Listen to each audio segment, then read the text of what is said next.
네, 성부와 성자와 성령의 이름으로 아멘. 하늘에 계신 우리 아버지의 이름이 거룩히 빛나시며 아버지의 나라가 오시며 아버지의 뜻이 하늘에서와 같이 땅에서도 이루어지소서. 오늘 저희에게 일용할 양식을 주시고 저희에게 잘못한 일을 저희가 용서하오니 저희 죄를 용서하시고 저희를 유혹에 빠지지 악에서 구하소서. 성부와 성자와 성령의 이름으로 아멘.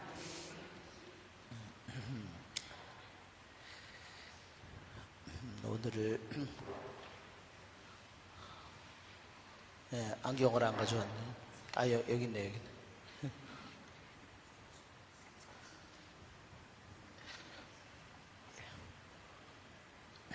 오늘 다니엘 우리가 7장을 할 차례입니다.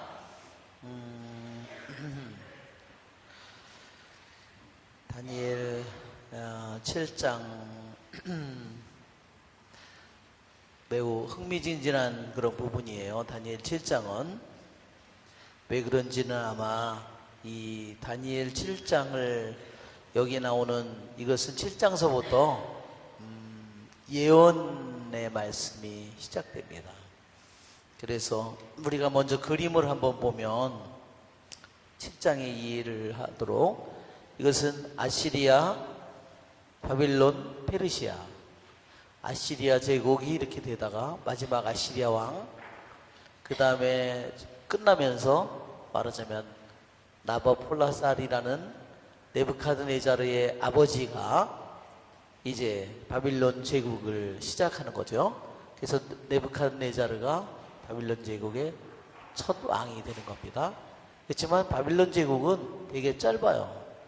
605년에서 약 540년이라고 해봐야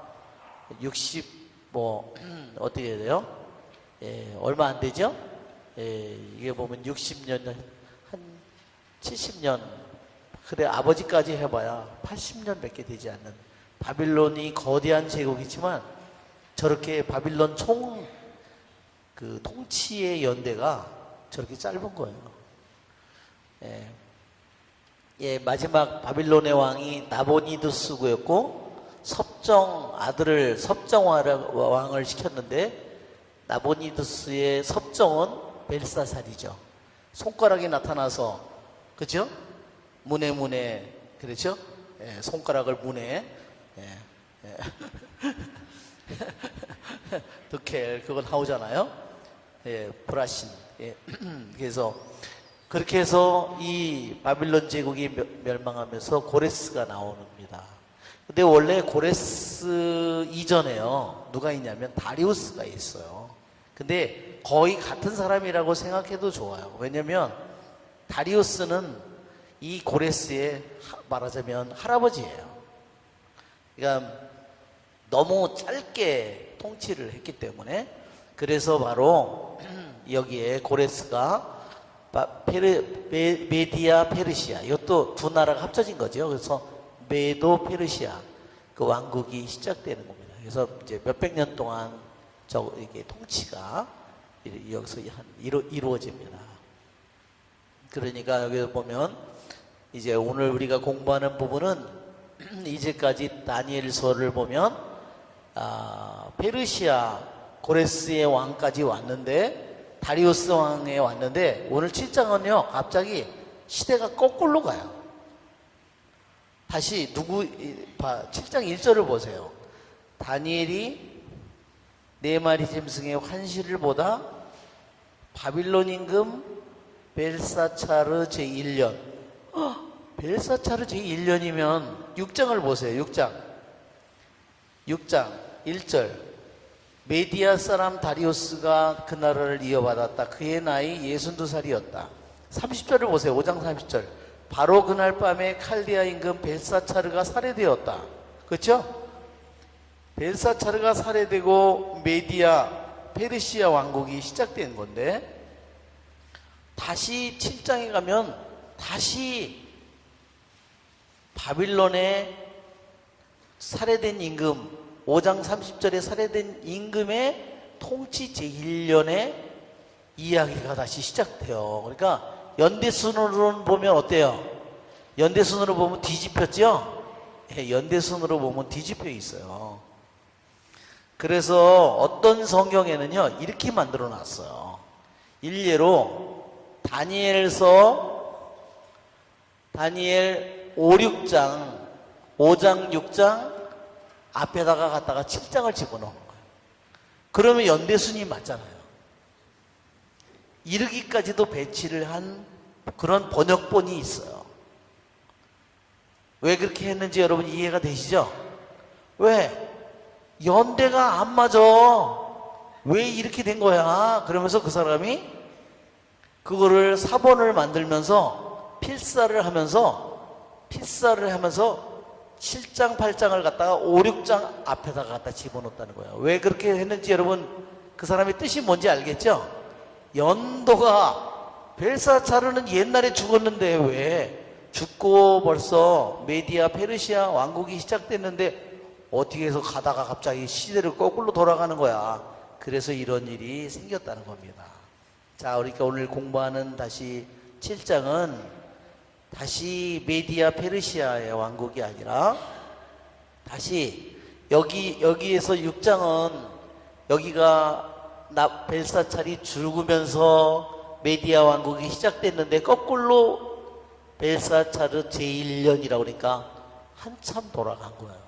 과거로 돌아간 이야기입니다. 자, 그러니까 여러분이 우리는 저기를 가져야 돼요. 왜 그러면 다니엘서는 이것을 모르고 여기다 집어넣었을까요? 연대순의 이야기에 맞지 않는데 왜 여기다 집어넣었을까요? 5, 6장의 연대 이야기, 사건의 전개로 보면 이야기의 전개로 보면 시간 순서로 보면 분명히 이 앞에 와 있어야 되는데 왜 일부러 여기다 갖다 집어넣었을까요? 모르고 집어넣었을까요? 그것은 분명한 이유가 있어요. 왜 그렇게 됐을까?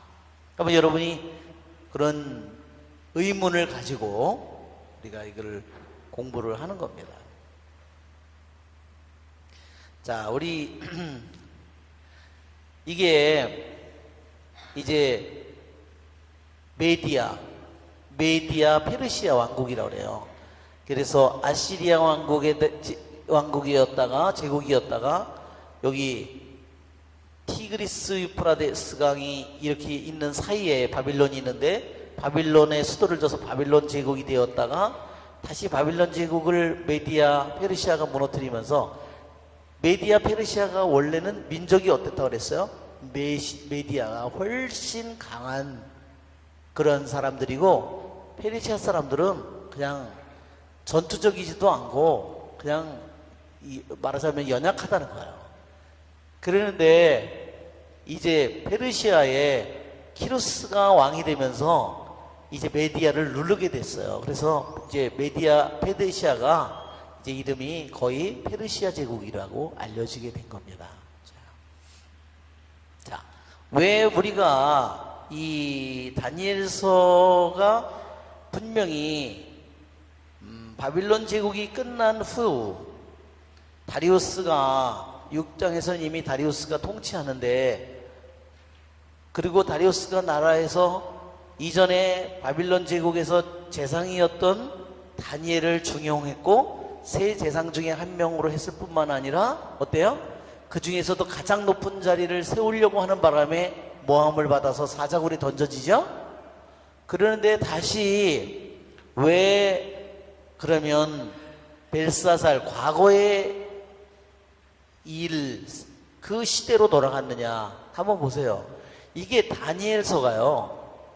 다니엘서 전체 구조가요. 1장, 2장, 3장, 4장, 5장, 6장 그리고서 딱 6장서부터 둘로 나눠져요. 7장, 8장, 12장 그 다음에 13, 14장은 부록으로 붙어 있어요. 그러니까 그냥 13, 14장을 빼버리면 다니엘서 12장 중에요. 1장부터 6장은 뭐에 대한 거예요? 주로 역사적인 이야기다 이렇게 돼 있어요. 다니엘서가 말하자면 1장부터 12장까지라면 여기를 보면 정확하게 반이 6장까지 하고 7장서부터 12장까지 이것은 주로 역사적인 사건들,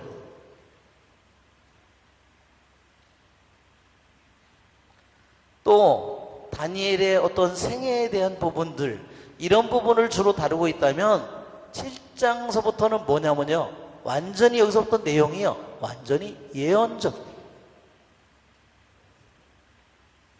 그리고 이 예언적이면서 동시에 마지막에 그러한 일어날 일들을 또한 예고하는 묵시적인 거예요. 성격이 다니엘서의 1장부터 6장의 성격하고 7장부터 12장의 전반부의 성격하고 후반부의 성격이 완전히 아주 분명하게 갈라진다는 거예요. 7장서부터는 뭐라고요? 내용이 예언적이에요. 그 예언이 정말로 놀라운 예언이에요. 앞으로 100년, 200년, 300년, 400년, 500년, 600년에 일어날 일들을 여기서 예언을 하고 있는 거예요. 정말로 너무나 놀라운 일이에요. 그러니까 이 책이, 다니엘의 이 예언서가 정말 소름 끼치는 책이에요. 앞으로 이어올 모든 제국들을 다니엘이 예언을 통해서 우리에게 얘기해주고, 그 예언이 예수 그리스도를 통해서 정확하게 이루어진다는 거예요. 왜? 다니엘이 예언하는 것처럼 다니엘은 어때요? 귀향을, 자기는 나라는 망하고 성전은 불타고 자기는 포로로 끌려가서 낯선 땅에서 이방인의 나라에서 살고 있지만 그는 계속 뭐를 하고 있어요? 끊임없이 나라가 망한 예루살렘 성전을 향해서 기도하고 있고, 그리고 성경을 그는 읽고 있고, 끊임없이 무엇을 하고 있어요? 예언의 말씀을, 예레미야의 예언의 말씀이, 분명히 예언자들을 통해서 주어진 말씀이 반드시 이루어질 거라는 것을 믿고 그는 끊임없이 그 예언이 이루어질 날을 기다리면서 기도하고 있는 사람이에요. 그런 그에게 하느님의 예언의 말씀이 또한 주어진다는 것이 놀라운 일이죠. 자, 1장부터 6장까지의 성격하고 다니엘 7장 후반의 성격이 뭐가 다르죠? 전반부는 역사적인 사건이나 다니엘의 생애를 얘기한다면 후반부는 미래에 대한 예언을 얘기하는 거예요. 미래에 장차 일어날 일들에 대해서 예언을 하는 거예요. 자, 여기서 예언이 무엇인지를 다시 한번 생각하게 됩니다. 자, 예언이 무슨 의미가 있는지 한번 생각해 보세요. 이것은 당장 그들에게 당장 일어날 일은 아니지만 어떤 거는 10년, 20년 후에 일어날 일이고 어떤 건 200년, 300년 후에 일어날 일인데, 자, 하느님께서 왜 다니엘을 통해서 이 예언의 말씀을 주셨을까? 그것은요, 그 너희들이 나라가 망했고 성전은 불타고 아무런 희망이 없는 것처럼 보인다 하더라도, 그러나 너희들의 운명이 끝난 것은 아니다. 이 모든 것은 하느님의 뜻대로, 하느님의 계획대로 모든 일이 이루어져 갈 거라는 거야.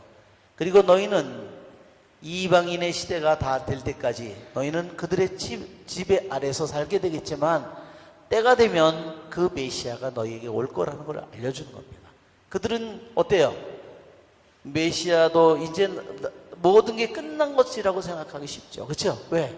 나라는 이미 다 잃어버렸고 성전도 불탔고 사제들도 없고 레위들도 아무도 없고, 그렇죠? 이미 자기 나라 집에, 자기 땅에는 누가 와서 살고 있어요? 다른 사람들이 다 와서 자리를 차지했고 이제 아무런 희망이 없는 것 같은데, 이 예언의 말씀을 주는 것은 뭐냐면 끝나지 않았다 하는 겁니다. 하느님의 약속, 아브라함과 이삭, 야곱, 요셉에게 준 하느님의 약속은 여전히 유효하다는 거예요. 너희들은 그러나 이방인의 지배는 계속 몇백 년 동안에 너에게 계속될 거라는 겁니다. 그러니까 어때요? 저런 예언이 없다면 그 사람들은 예언자가 더 이상 없었으면 어떻게 됐겠죠? 이제 우리는 끝났어. 우리는 이제 종친 거야. 그냥 이 나라에서 이 나라 신이나 잘 섬기고 그냥 행복하게 여기서 잘 살아. 이렇게 그렇게 되는 거죠? 그렇지만 어때요? 이 예언의 말 다니엘을 통해서 귀향을 가 있지만 그들에게도 계속해서 예언자가 그들에게 주어집니다. 자, 그래서 이 예언의 역할이 너무너무나 다시 이제 우리 그 당시 귀향가 있는 이스라엘 백성에게 얼마나 커다란 힘과 그래 우리는 끝난 게 아니구나, 그렇죠? 다니엘을 통해서 에제키엘을 통해서 귀향가서 예언자가 된 사람이 에제키엘이죠. 에제키엘한테는 무슨 예언을 줘요? 성전의 치수가 얼마고 그거를 다 알려줍니다. 그렇죠? 왜 그걸 알려줄까요? 성전은 다 불타고 없어졌는데 장차 성전이 다시 세워질 거라는 겁니다. 그렇죠? 그러니까 하느님의 예언의 말씀은 놀라운 거예요.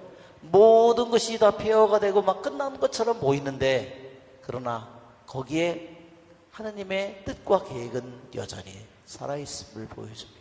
아시겠죠? 자, 그 다음에 이게 1장서 6장까지는 자전적인, 말하자면 전기적인 그런 이야기를 다루고 있다면 이것은 완전히 예언적인 부분을 우리에게 보여준다.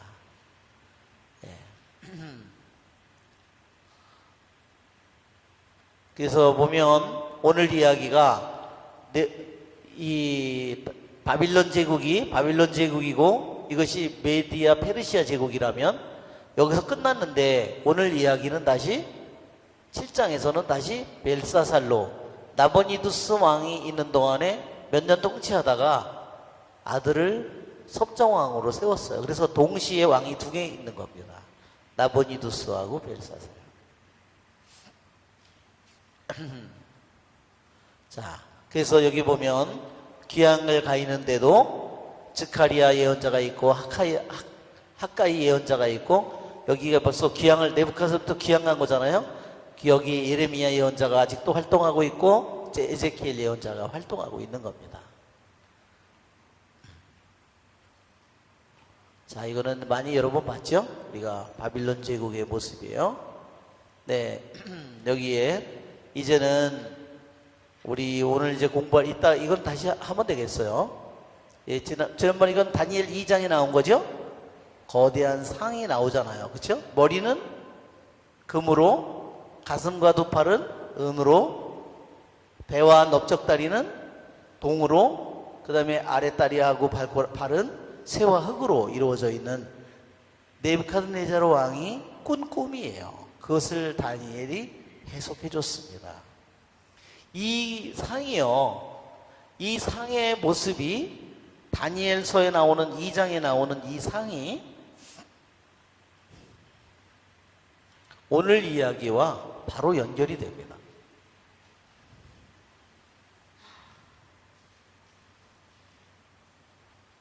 여기 성당이 금방 말라. 이 앞에 그러니까 여기에서 나온, 그래서 또 사람 손으로 떼어내지 않은 저 돌이 누구라 그랬죠? 이 돌이 뭐를 의미한다 그랬죠? 이 돌이요, 예수 그리스도를 의미하는 겁니다. 사람 손으로 떼어내지 않은 돌이잖아요. 저것은 뭐냐면 인간에게서 온 것이 아니라는 것을 말하는 겁니다. 사람이 손을 대지 않았는데, 사람이 큰 바위 덩어리에서 잘라내지 않은 돌이, 작은 돌이 갑자기 어디선가 날라왔어요. 이것은 바로 예수 그리스도를 의미하는 겁니다.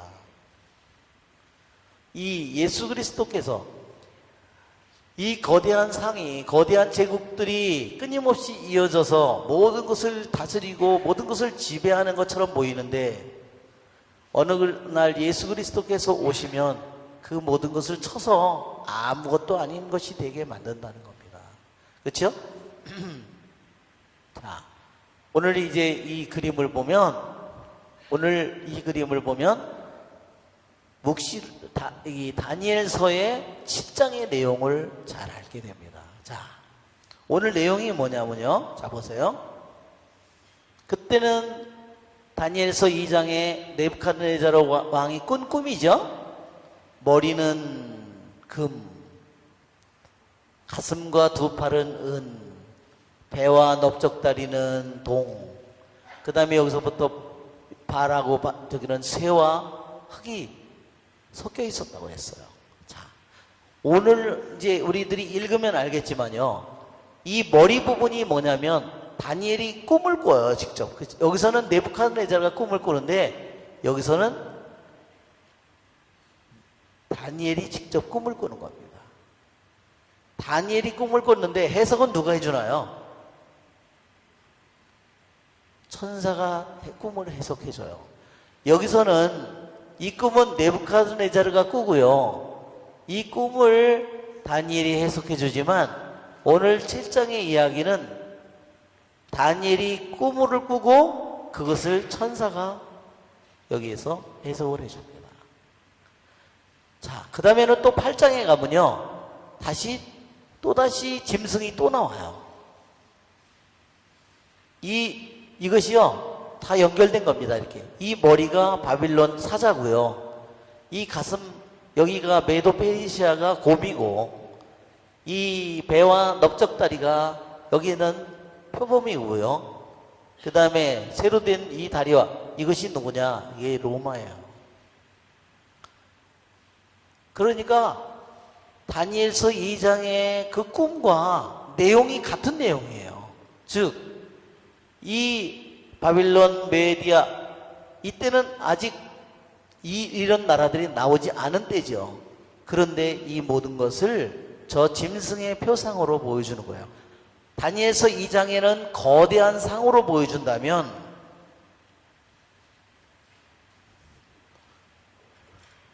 다니엘 2장에서는 거대한 상으로, 근데 다니엘 7장에서는 뭘로? 7장에서는 사나운 짐승,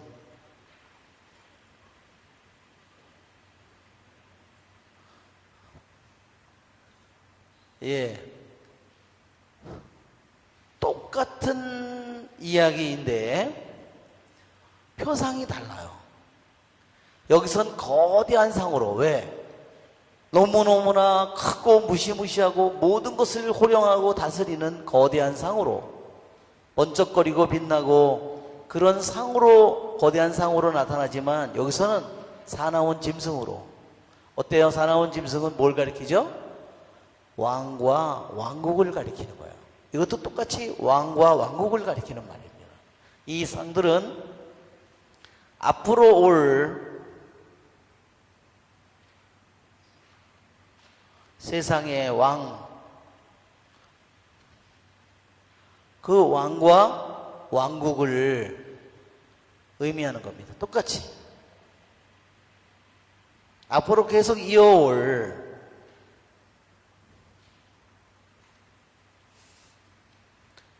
오늘 그림이 너무 잘 보이죠? 왜 그런지 아십니까? 이거를 며칠 전에 바꿨습니다. 이게 1,100만 원이 들었습니다. 이게, 그래서 여러분, 그전에는 흐릿하게 잘, 대낮인데도, 이거 왜 이렇게 잘 보이지? 이상하다. 내가 눈이 좋아졌나? 예.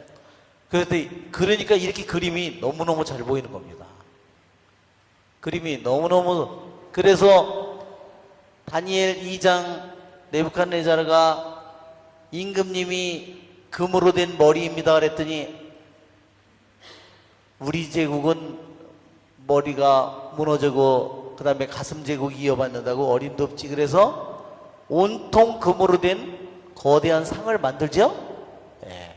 나중에 그러다가 이제 하느님한테 벌을 받지만 예루살렘에 그래서 이렇게 네부카드네자르 왕이 짐승처럼 저렇게 손발톱을 보세요. 예? 예, 이것도 다리에 다 털이라고 그랬어요. 짐승처럼 됐다 그랬어요. 그래서 왜 그랬어요? 아, 이게 내가 다 세운 바빌론이 아니냐. 그렇죠? 그 말을 하는 순간에 그가 이성을 잃어버리고 짐승이 되어버린 겁니다. 너무너무 선명하게. 그전에는 이 그림을 보여주려고 그랬는데요. 이 그림이 여기에 보면 뭐가 있어요? 메노라가 있습니다. 이게 황금 등경이라고 하는 거예요. 이게 예루살렘 성전에 있는 바로 지성소 앞에 놓여 있는 것이 이 메노라인데, 여기에 손이 나타나서 문에 드켈 그거를 쓸 때 바로 그 여기 옆에 벽에 그 글자가 쓰여졌어요. 무슨 뜻이라고 그랬어요? 여기에 메노라가 있는 것은, 이것은 무슨 뜻이냐면 하느님의 계시다 그 말입니다. 하느님의 계시. 왜? 저것은 빛이잖아요.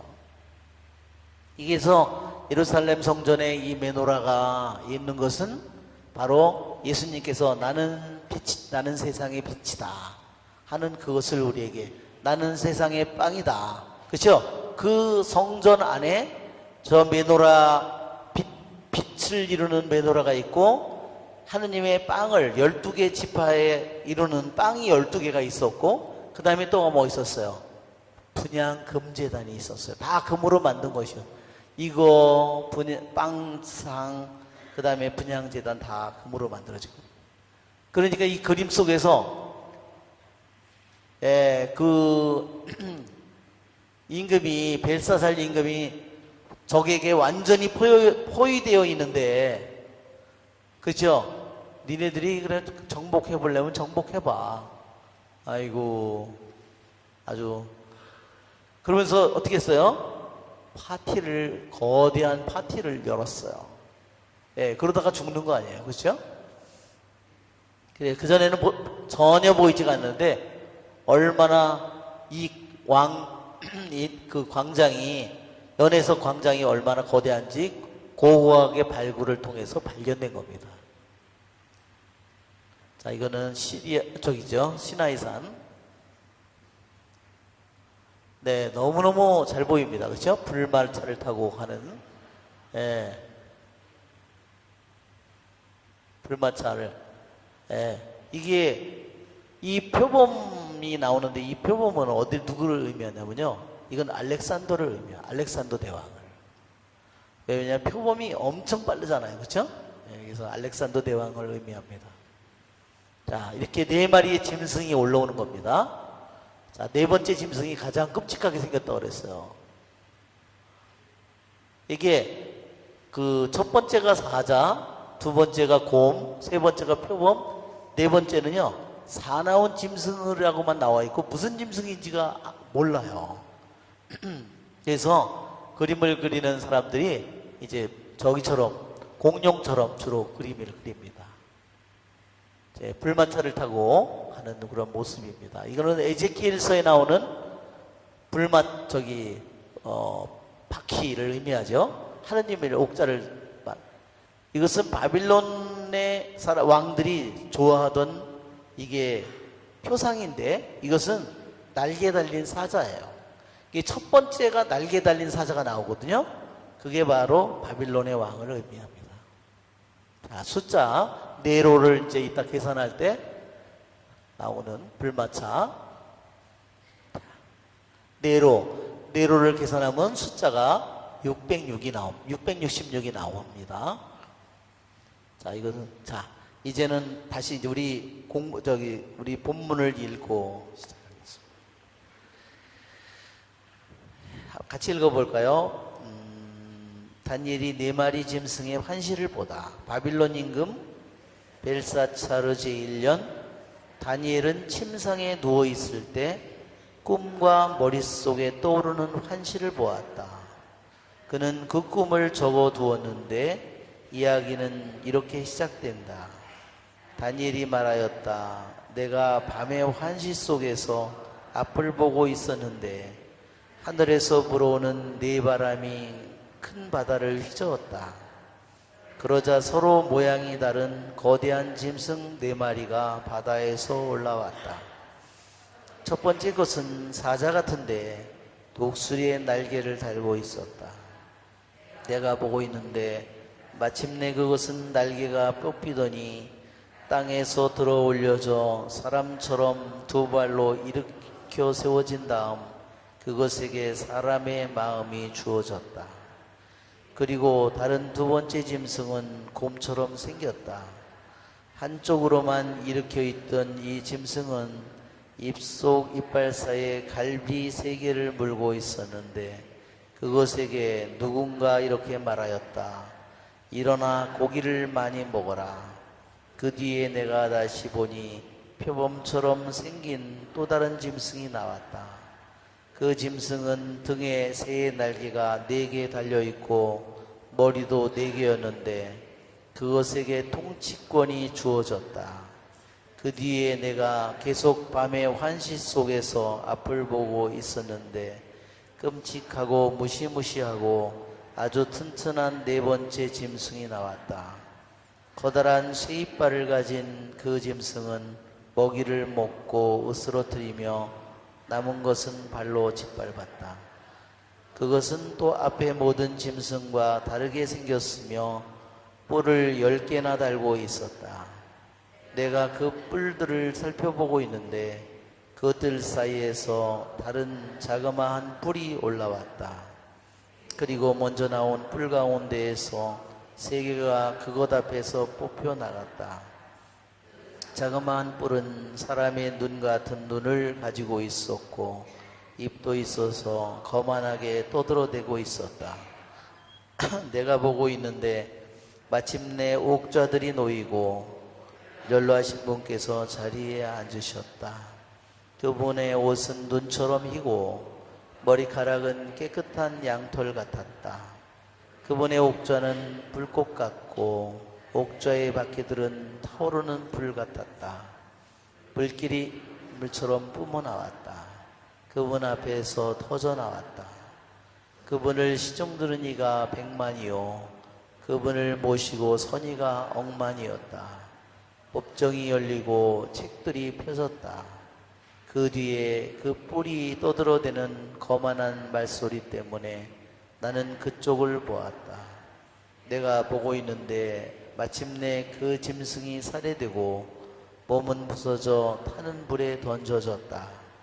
그리고 나머지 짐승들은 통치권을 빼앗겼으나 생명은 얼마 동안 연장되었다.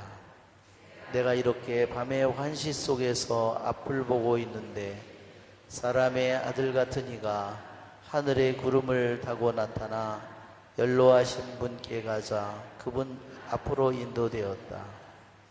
그에게 통치권과 영광과 나라가 주어져 모든 민족들과 나라들, 언어가 다른 모든 사람들이 그를 섬기게 되었다.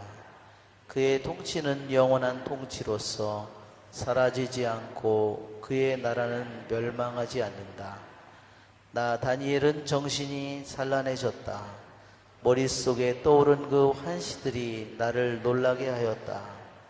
그래서 나는 그곳에 서 있는 이들 가운데 하나에게 다가가서 이 모든 일에 관한 진실을 물었다. 그러자 그가 그 뜻을 나에게 알려주겠다고 말하였다. 그 거대한 4마리 짐승은 이 세상에 일어날 내 임금이다. 그러나 지극히 높으신 분의 거룩한 백성이 그 나라를 이어받아 영원히 영원무궁히 차지할 것이다. 나는 다른 모든 짐승과 달리 몹시 끔찍하게 생겼고 새이빨과 청동발톱을 가졌으며 먹이를 먹고 으스러뜨리며 남은 것은 발로 짓밟는데 짐승에 관한 진실을 알고 싶었다. 그리고 그 짐승의 머리에 있던 10개의 뿔과 나중에 올라온 또 다른 뿔에 관한 진실도 알고 싶었다. 그 다른 뿔 앞에서 뿔 3개가 떨어져 나갔다. 그리고 그 다른 뿔은 눈을 가지고 있었고 입도 있어서 거만하게 떠들어대고 있었으며 다른 것들보다 더 커 보였다. 내가 보니 그 뿔은 거룩한 백성과 전쟁을 벌여 그들을 압도하고 있었다. 마침내 연로하신 분께서 오셨다. 그리하여 지극히 높으신 분의 거룩한 백성에게 권리가 되돌려졌다. 이 거룩한 백성이 나라를 차지할 때가 된 것이다. 천사가 이렇게 말하였다. 네 번째 짐승은 이 세상에 상견할 네 번째 나라이다. 그 어느 나라와도 다른 이 나라는 온 세상을 집어삼키고 짓밟으며 으스러뜨리리라. 뿔 10개는 이 나라에서 일어날 열 임금이다. 그들 다음으로 또 다른 임금이 일어날 터인데 앞에 임금들과 다른 이 임금은 그 가운데에서 새 임금을 쓰러뜨리리라. 그는 가장 높으신 분을 거슬러 떠들어대고 지극히 높으신 분의 거룩한 백성을 괴롭히며 축제일과 법마저 바꾸려고 하리라. 그들은 1년, 2년, 반년 동안 그의 손에 넘겨지리라. 그러나 법정이 열리고 그는 통치권을 빼앗겨 완전히 패망하고 멸망하리라. 나라와 통치권과 원천하 나라들의 위력이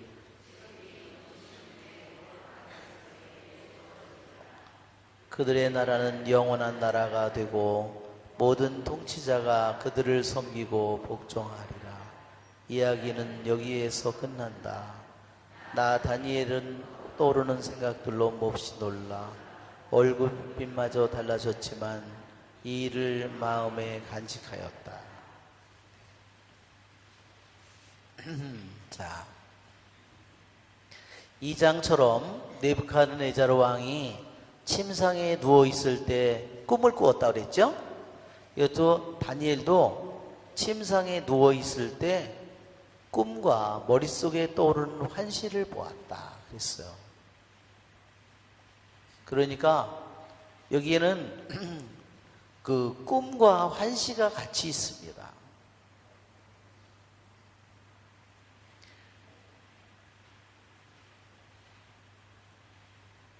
여기에 그가 꿈을 꾸어 있는 꿈을 꾸는 것은 자고 있는 상태를 의미하죠, 그렇죠? 자고 있는 상태에서 꿈을 꿨는데 그 꿈이 너무너무 생생해서 그 꿈을 꿈속에서 다시 환시를 보게 되는 거예요.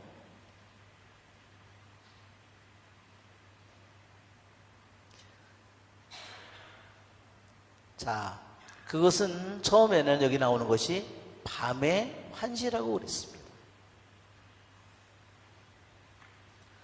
즉 환시는 아직 일어나지 않은 일이지만 장차 일어날 일들을 보여주는 겁니다.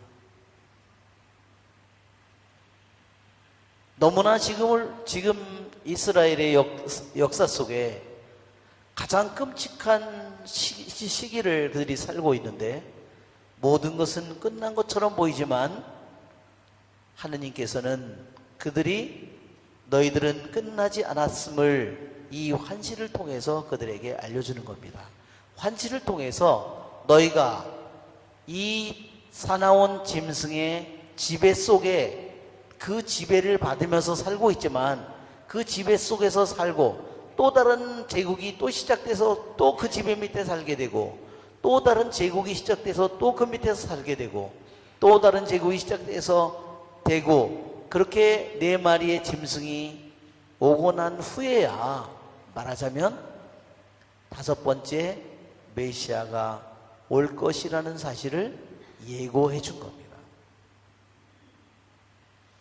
그러니까 사실은 이 말씀은 굉장히 강력한 말이에요. 그리고 자기네들의 현재의 처지가 왜 우리가 하느님은 살아계신데 왜 우리가 이런 모습으로 살아야 되는가? 그러나 너희들은 끝나지 않았으니까 실망하지 말라. 너희들은 하느님의 이 뜻과 안배 안에서 너는 이러한 시간들을 견디어내면서 살아야 된다는 것을 너희들이 믿음으로 희망으로 견디면서 살아야 된다는 것을 이스라엘 백성에게 알려줍니다. 자, 아까도 얘기한 것처럼 다니엘서 2장의 똑같은 부분이에요. 왜? 이어오는 네 가지의 제국 속에서 그들이 지배 속에서 이스라엘이 다 나라는 있고 뿔뿔이 흩어져서 살든 어떻든 그러나 너희들이 그 지배 속에서 살게 되겠지만 반드시 하느님이 약속한 메시아는 반드시 온다는 겁니다. 그런데 이 7장에 우리 한글 파일을 한번 보여줄까요? 한글 파일을 보면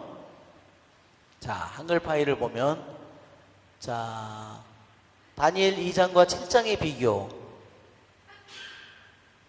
자, 보세요. 다니엘 2장과 7장의 비교를 보면, 자, 지금 우리가 읽었으니까 이건 느부갓네자르 왕이 꾼 거대한 상에 대한 꿈이죠. 이것은 다니엘이 꿈을 꾼 네 짐승이죠.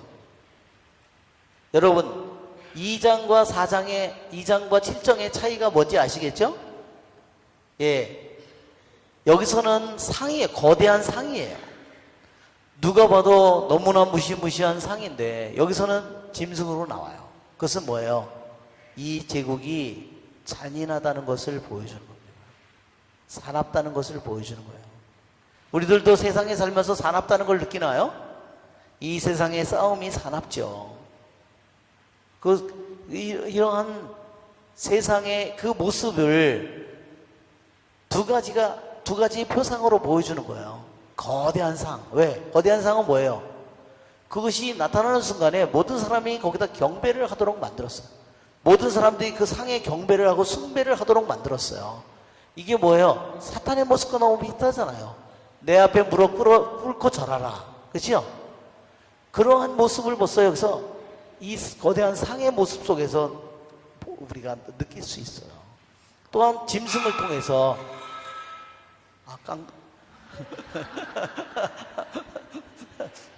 효과 음향을 집어넣으시면 그래서 여러분 왜 세상 이 표상이 짐승이라는 게 여러분 마음에도 와닿죠? 예, 어떤 이어오는 이 제국들이 백성을 어떻게 다스리고 그 모습이 그들이 그 치하에서 얼마나 고생을 할까. 거대한 어때요? 예수님의 모습과는 너무나 다르죠? 그래서 이러한 제국의 모습이 세계를 다스리는 그 모습이 오늘날의 이 세계도 마찬가지예요. 강대국들이 약한 나라는 그냥 진짜 막 누르고 그쵸? 예. 그 다음에 여기 느부갓네자르가 꿈을 꾸지만 다니엘이 꿈을 꿉니다.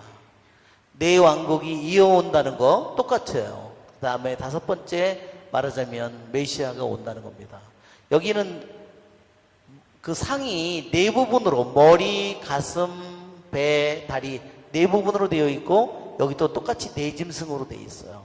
근데 여기는 돌 하나가 나와서 손으로 떼어내지 않은 돌이 날라와서 발을 치니까 그 거대한 상이 막 먼지처럼 다 부서지고 먼지처럼 되어버립니다. 근데 여기서는 뭐가 나오죠? 사람의 아들 같은 분이 나와요. 표상이 똑같은데 돌 하나가 손으로 떼어내지 않은 돌 하나. 아까 내가 이게 돌 하나가 누구라 그랬어요? 예수님이라고 그랬어요. 예. 그런데 여기서는 사람의 아들 같은 분이라고 등장합니다. 여기는 다니엘 2장은 보다 일반적인 내용을 담고 있다면 여기다는 보다 상세한 내용을 담고 있습니다. 여기에는 다니엘이 해석하지만 여기는 천사가 해석해주고 이것은 인간의 관점에서 이야기라고 한다면 이것은 하느님의 관점에서 이야기예요. 자,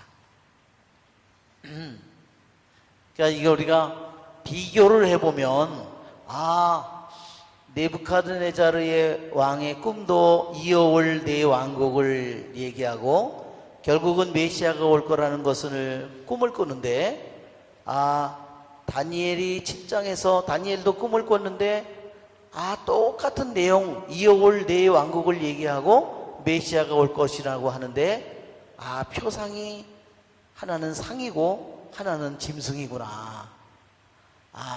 그래서 그 짐승을 생각을 할 때 이 짐승이 다 순한 짐승은 하나도 없어요. 어린 양이 없어요. 그렇죠? 왜 예수님이 어린 양인지를 한번 비교해 보세요. 다 잡아먹고 하고 그런 적이지만 예수님은 그런 사나운 모습이 아니라 어린 양으로 그분은 우리들의 죄를 용서받도록 그분은 우리를 구원하시기 위해서 오십니다.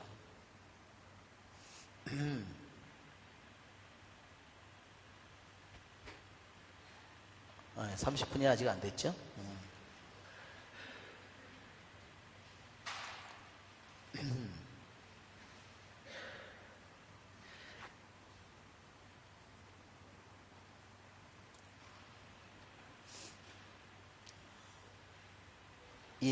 이제 그런데요, 이게 참 희한한 게 뭐냐면 다니엘 2장과 7장이 이렇게 비교되는데요, 또 8장을 넘어가 보세요. 8장에도 보면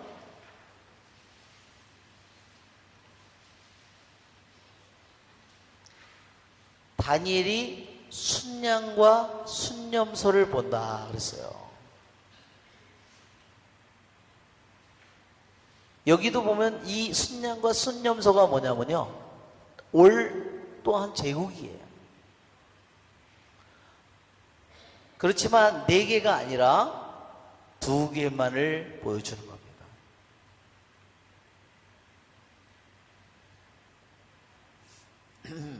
자, 우리가 도표를 다시 한번 우리가 그 다니엘 한글 파일을 보면 다니엘 2장, 7장, 8장 그런 다 보세요. 그러니까 다니엘서 2장에 나온 머리, 금으로 된 머리, 그 부분이 다니엘서 7장에서는 날개를 가진 사자고요. 그것이 8장에서는 이 부분이 없고 이것이 무엇을 의미하냐면 바빌론 제국을 의미합니다. 그 다음에 다니엘서 2장에 가슴과 팔, 이것은 다니엘서 7장에는 곰을 의미하고 곰 같은 것, 그 갈비를 3개 물고 있는, 이것이 8장에서는 뭐냐면요, 2개의 뿔을 가진 양이에요. 순양.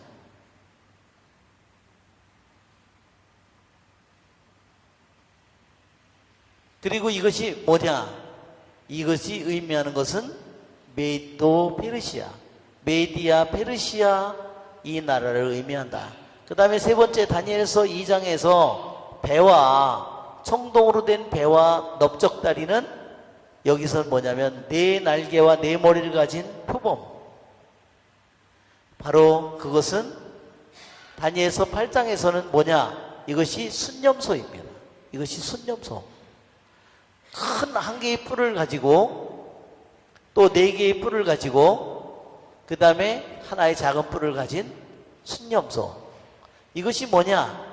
이것은 바로 알렉산더 대왕을 뜻하고 이것이 바로 그리스 왕국을 뜻합니다.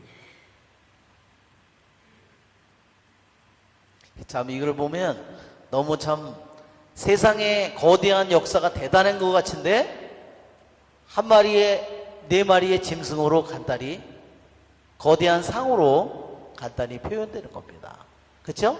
예, 우리들도 왜 그렇죠? 우리 인간이 어느 순간에 죽기 전에 자기의 인생이 필름 하나처럼 지나간대잖아요.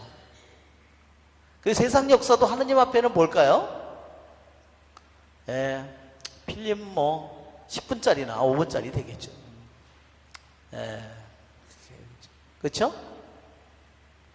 예, 세상에 500~600년, 말하자면 BC 605년서부터 예수님이 오실 때까지 600년의 역사가 거대한 상 하나 4마리 짐승으로 표현된다는 거예요. 그죠? 자, 마지막으로 다리와 새와 흙으로 된 다리, 발. 그것은 뭐냐면 다니엘 7장에서는 10개의 뿔을 가지고 1개의 작은 뿔을 가진 그 짐승. 아주 다른 짐승과 아주 다른, 그러니까 여기는 곰이나 사자나 표범이 아니고 그 다니엘이 그 짐승을 표현을 못했어요. 아주 무시무시하게 생긴 짐승인데, 그래서 여기에서는 그림을 그린 사람이 공룡으로 그려놨어요.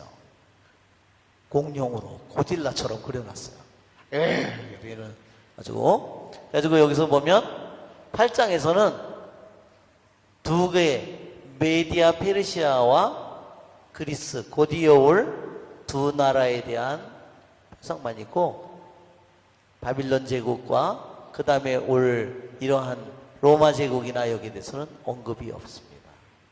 이제 이 표를 이해하시겠죠? 예.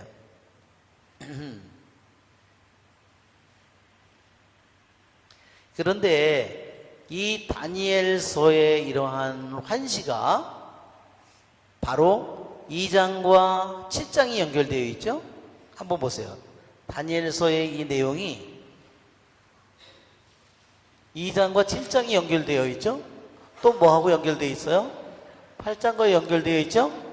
자, 이 모든 것이 서로 연결되어 있어요, 이렇게. 그러면서 다시 이것이 어디서 또 다시 연결되냐면요. 이것이 예수 그리스도 안에서, 이것이 예수 그리스도께서 메시아께서 오시고, 나중에 다시 어디서? 이것이 묵시록에서 다시 이 다니엘서의 환시들이 다시 그대로 등장합니다.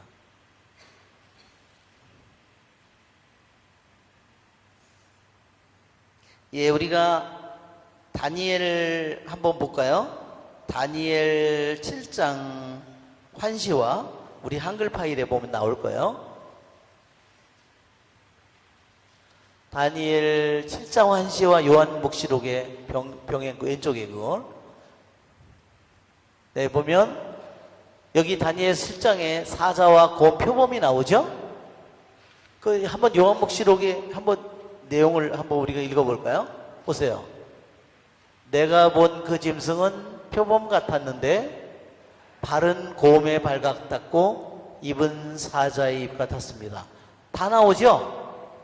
사자, 곰, 표범이 다 동장해요. 용이 그 짐승에게 자기 권능과 왕자와 그 큰 고난을 주었습니다. 이 다니엘서에 나오는 이 표상이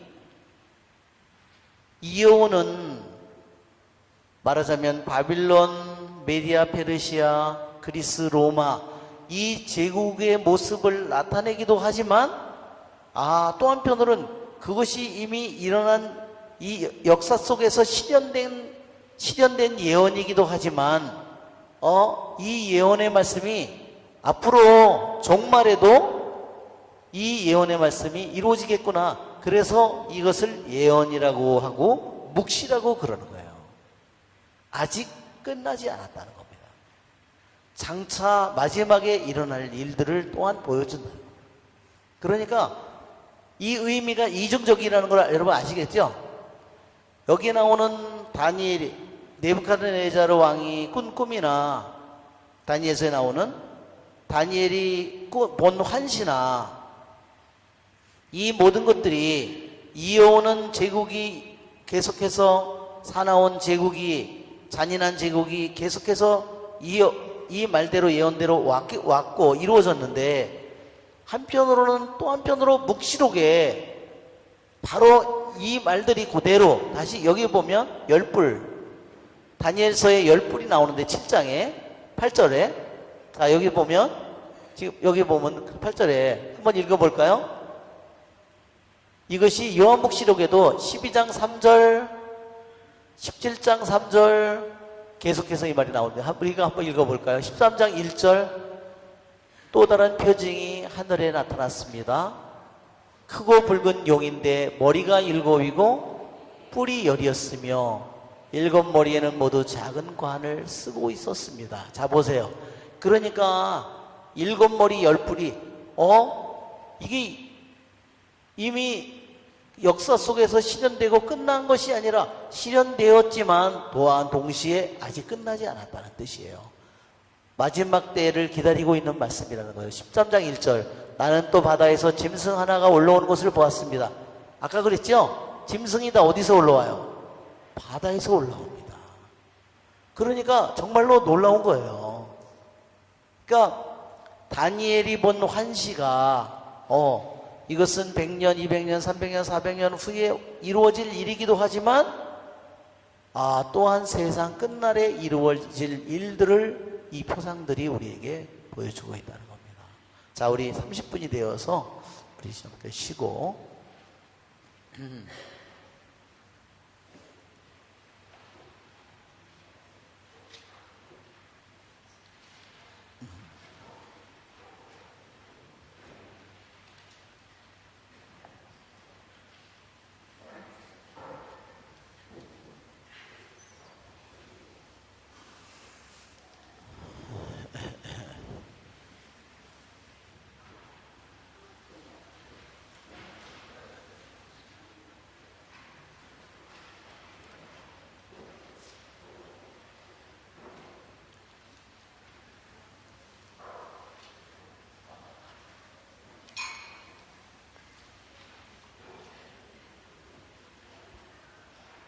몸에 물을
네, 우리 소년 합창단 리베라 합창단이 정말 목소리 정말 아름답죠?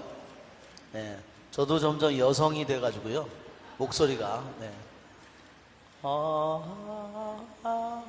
예, 점점 여성 목소리가 돼가는 것 같아요. 네.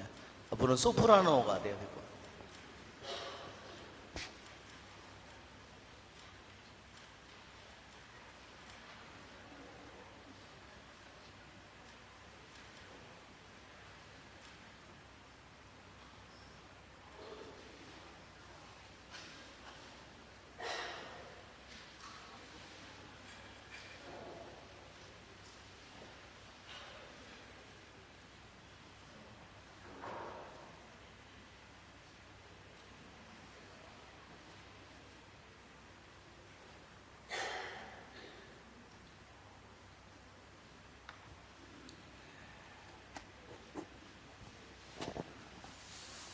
할렐루야.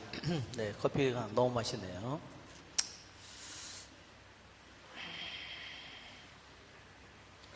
자, 아까 우리 도표에 글이 지금 다니엘 7장에 나오는 10개의 뿔, 이 10개의 뿔이 또다시 묵시록에도 그대로 등장한다고 그랬죠? 뿔은 뭐를 의미하냐면요. 뿔은 힘을 의미해요. 능력을 의미합니다. 자, 그 다음에 여기 밑에 보면 또다시 짐승이 자랑스레 떠들어대고 하느님을 모욕하는 거. 그것도 그대로 묵시록 13장 5절에 짐승에게는 또 큰 소리를 치고 하느님을 모독하는 말을 하는 입이 주어졌습니다. 42달 동안 활동할 권한이 주어졌습니다. 42달은 얼마일까요? 42달은 3년 반이에요. 42달은 3년 반. 그래서 성경에 오늘 우리가 하는 그 부분에도요, 7장에도 보면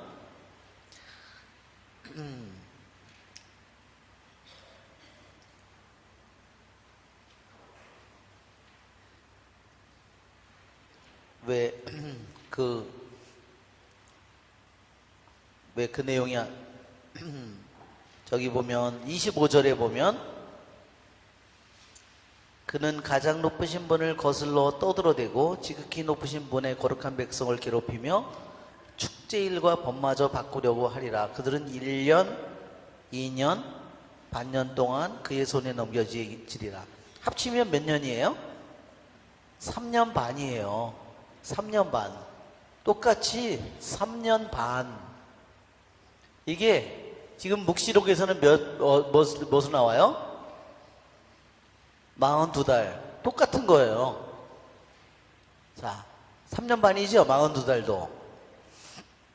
왜 3년 반이 특별한 의미를 가졌을까? 왜 3년 반이 특별한 의미를 가졌죠? 7, 완전 숫자를요, 완전히 반으로 쪼갠 거예요. 자, 엘리야가 하느님께 기도해서 비가 내리지 않도록 해요. 얼마 동안 비가 안 오죠? 3년 반 동안 비가 오지 않아요. 그것은 뭐냐면요, 3.5라고 하는 숫자는 7을 완전히 돌로 나눈 거예요. 그것은 무슨 뜻이냐면요, 완전히 재앙이에요. 이게 우리는 성경을 읽을 때 3.5 그러면 이 자체가 재앙이구나, 의미가 벌써.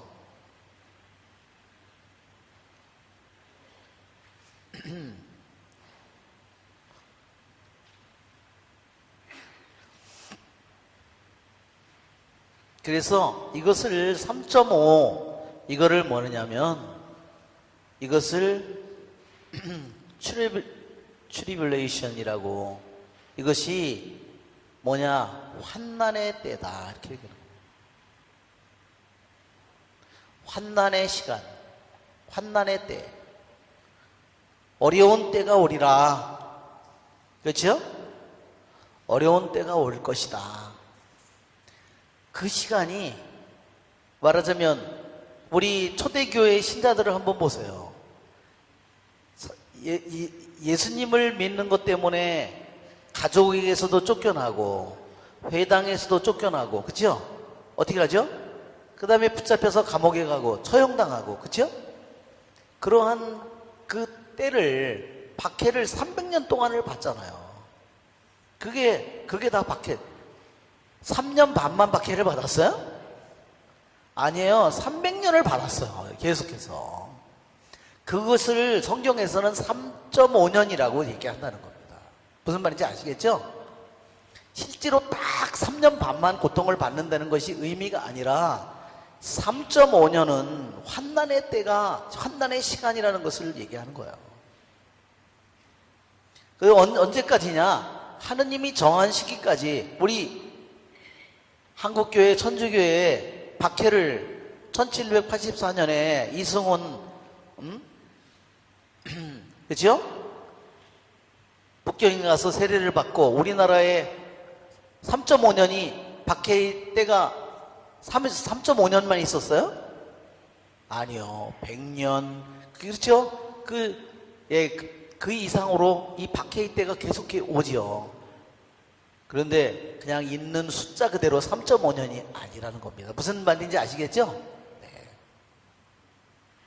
이것은 3.5 어려운 때가 오는구나. 환난의 시간이 오는구나. 내 믿음을 지킬 것인지, 그쵸? 우리가 그 다니엘의 세 친구가 보면 금신상을 만들어 놓고 악기 소리가 나면 절하라. 그쵸? 그들에게 3.5년이 온 거죠. 그쵸? 모든 사람은 어때요? 다 무릎을 꿇었어요. 불구덩이에 던져지지 않으려고. 그죠? 그치만 그들은 서 있어요. 그죠? 이러한 모든 것들은 우리들이 믿음을 어떻게 지켜야 되는지를 보여준다 하는 겁니다.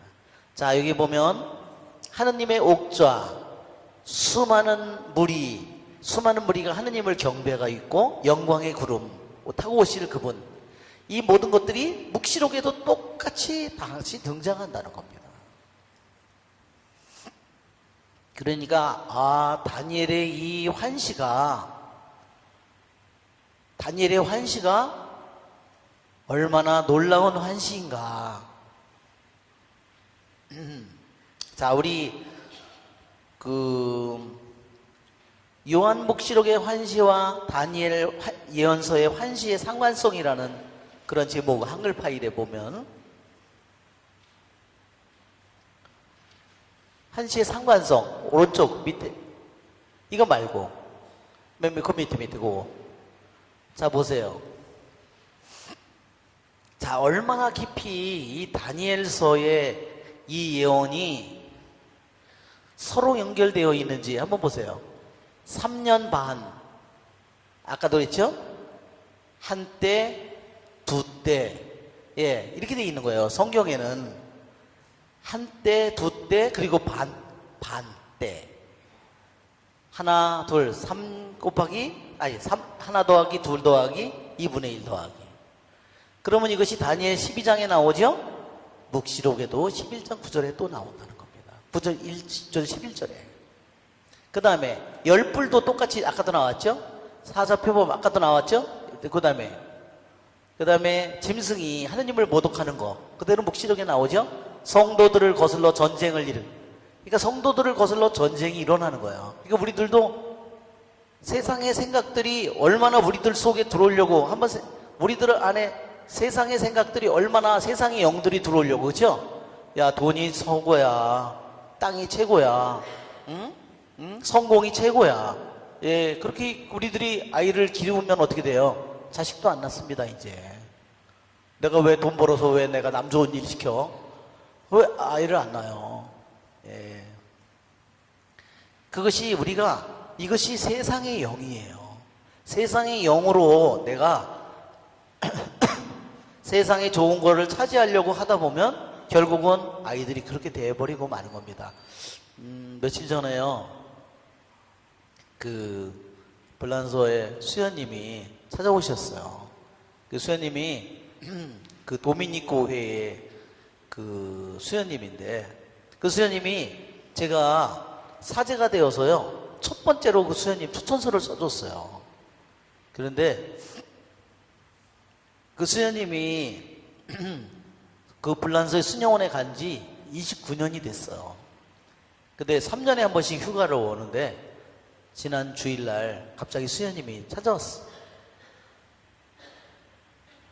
근데 그 수녀님이, 제가 어릴 때 처음 그 수녀님을 본 게 초등학교 때 그 거기를 봤어요. 저는 그때 대학생이었고 신학교도 가기 전이었어요. 근데 그 아이가 초등학교 5학년이었고 아버지는 없고 엄마가 영세를 받았어요. 근데 제가 엄마 영세 받을 때 생각나는 게, 하도 저는 복사를 섰는데 엄마가 하도 울어서 제가 이렇게 생각했어요.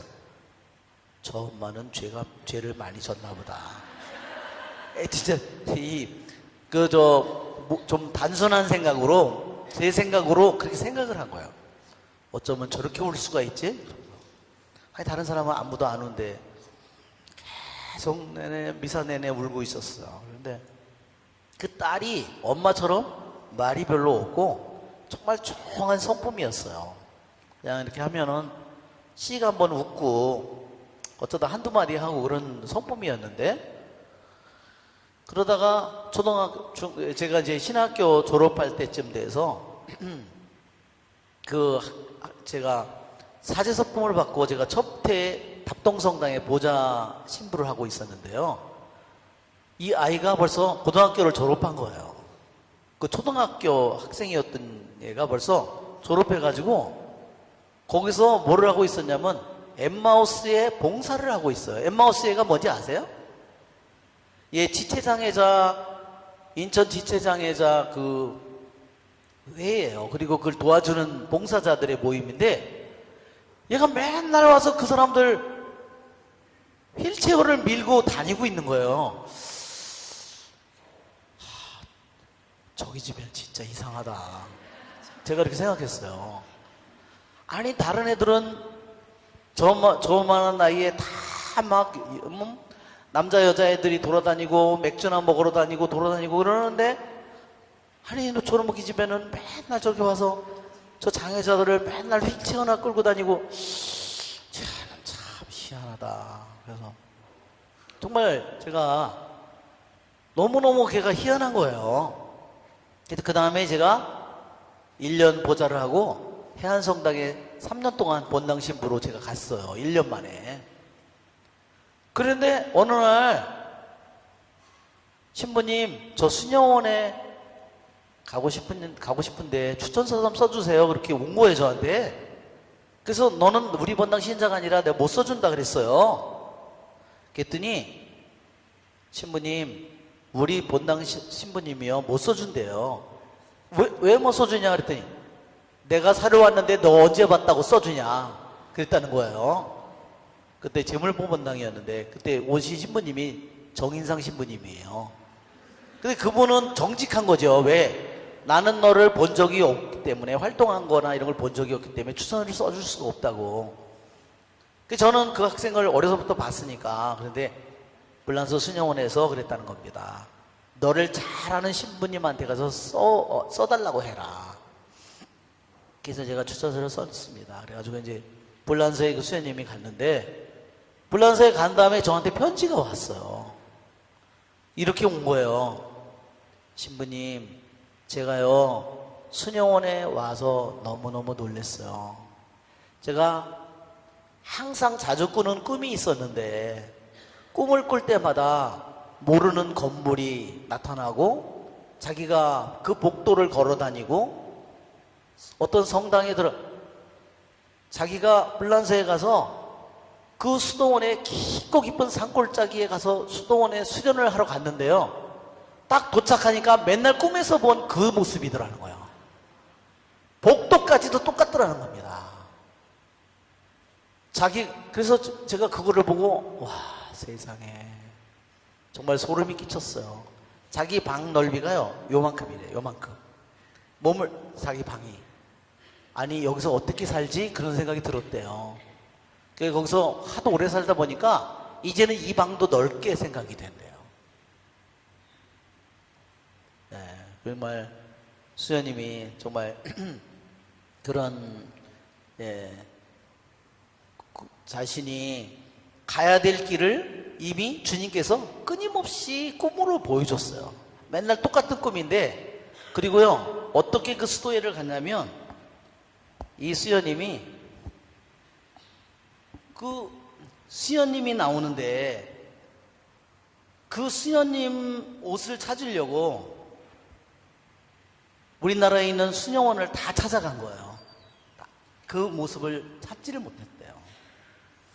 그래서 수녀님이, 내가 헛된 거를 봤구나, 이렇게 생각했는데, 그때 수녀님이 어디를 갔냐면 간석동 성당에 갔는데, 그때 힐라리오 신부님이, 강힐라리오 신부님이 은퇴식을 간석동에서 했는데, 그 미사를, 은퇴 미사를 갔는데 그 옷을 입은 수녀님이 나타난 거예요. 그래서 어느 회냐 그랬더니 우리나라에 들어와 있지 않고 불란서에 있는 수도회, 그것이 도미니코 관상 수도회였어요. 그래서 거기는 뭐냐면, 관상 생활과 나머지 봉사는 뭐냐면, 그 할머니나 이분들이 있잖아요, 평생 그분들을 양로 수녀원이에요. 그래서 아주 불란서에서 아주 유명한 그러한 수녀원입니다. 그래서 수녀님이 그곳에 들어가게 됐어요. 정말 놀라운 일이죠? 예, 정말 하느님께서 정말 놀라운 분이십니다.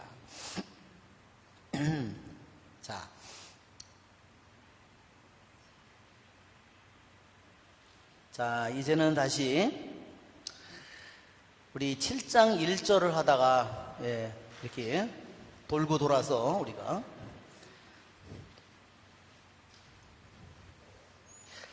이것을 보면 정말 다니엘서 2장의 꿈, 다니엘서 7장의 다니엘의 환시, 또 8장의 환시, 또한 요한묵시록에 이 모든 것이 계속해서 끊임없이 등장하고 있는 이러한 모습을 보면, 하느님의 뜻은 너무나 분명하구나. 하느님의 뜻과 계획대로 모든 것이 이루어짐을 우리들이 보게 되고, 그것은 또한 앞으로 지금 일어나지 않은 그 모든 말씀이, 묵시록에 있는 모든 말씀이 또한 이루어질 거라는 사실을 우리에게 다시 한번 상기시켜 줍니다. 내가 밤의 환시 속에서 2절, 앞을 보고 있었는데 하늘에서 불어오는 네 바람이 큰 바다를 휘저었다. 그러자 서로 모양이 다른 거대한 짐승 4마리가 바다에서 올라왔다.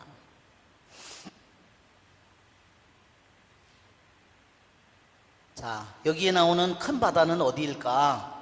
보통 우리 성서학자들이 이것을 지중해다 이렇게 얘기하는 겁니다. 그것은 가장 자, 우리 그 지도를 보면, 맨 위로 가서 지도를 보면,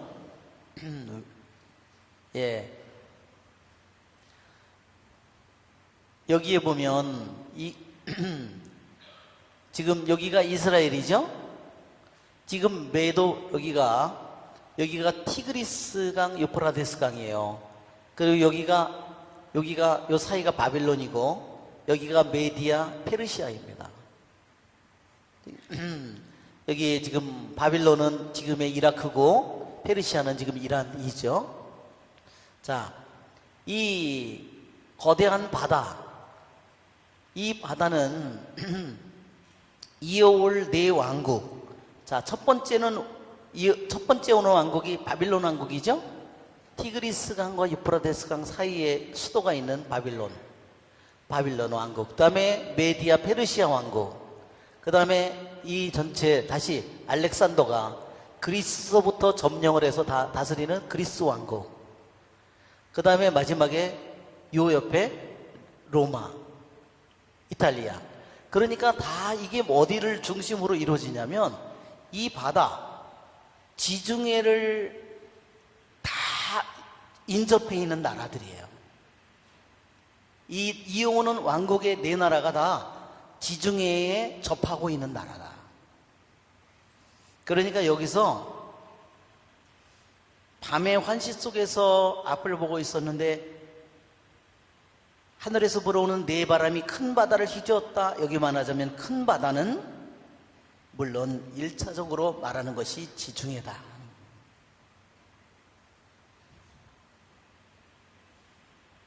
그리고 더 다른 넓은 의미로 본다면 이 큰 바다는 또한 세상을 의미하죠.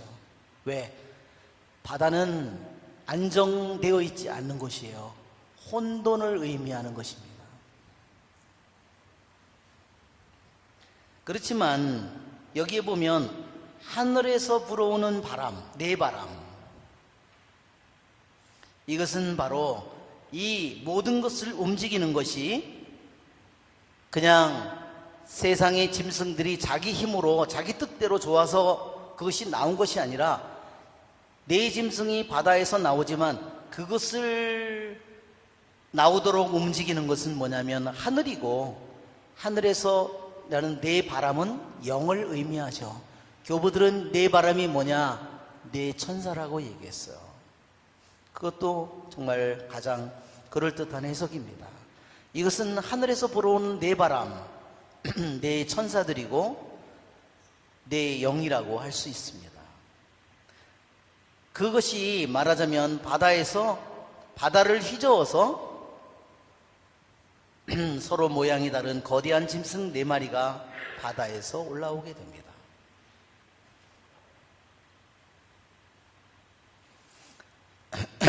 그래서 그것은 뭐냐면 네 짐승이 계속해서 이어오는 것은 뭐냐면 하느님의 뜻이요 하느님의 계획에서 이 모든 것이 나왔음을 보여주는 겁니다.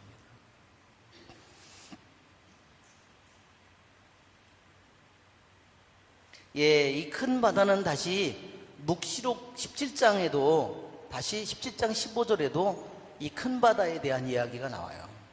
아참, 다음 잊어버릴까봐 다음 주에는 사제소품식이 2시부터 있어요. 그래서 성경 공부를 하고 가면은 좀 너무 시간이 힘들 것 같아요. 다음 주에는 그래서 한 주 쉬도록 하겠습니다. 알았죠? 예, 그래서 오늘 혹시 못 나온 분들한테 좀 알려주시면 다음 주에는 예, 휴강을 하겠습니다. 사제소품식이 있어요. 제가 그날이요 아주 바빠요. 그날 철야기도 안양에 가야 되고 다음 주 우리 성경 공부가 휴강이라는 거 예, 제가 지금 깜빡했댔어요. 자, 묵시록 17장 한번 펴볼까요? 다시 묵시록에도 보면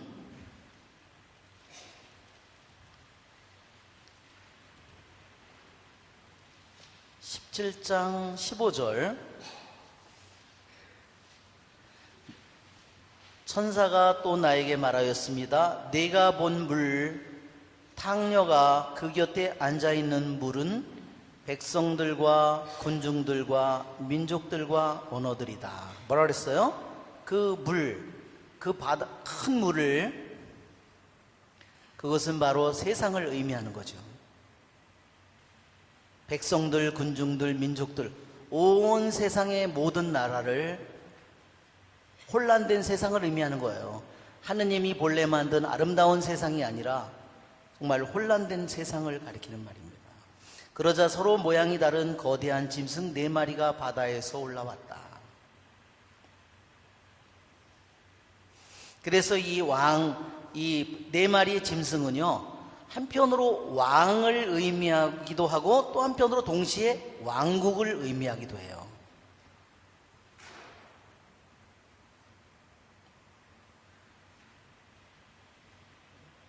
그것은 뭐냐면 항상 이야기의 중심은 계약의 백성이에요. 하느님의 백성이에요. 하느님의 백성이 이 4마리의 짐승의 치하에서 고통을 겪을 거라는 거예요. 신음을 겪을 거라는 거예요. 그러나 그 고난의 시간을 견디면서 희망을 가지고 믿음을 가지고 살아야 된다는 것을 또한 암시하고 있습니다. 첫 번째 것은 사자 같은데 독수리의 날개를 달고 있었다. 마침내 그것은 날개가 뽑히더니 땅에서 들어 올려져 사람처럼 두 발로 일으켜 세워진 다음 그것에게 사람의 마음이 주어졌다. 자, 우리가 그림을 보면 첫 번째 이 짐승은 뭐처럼 생겼다 그랬어요?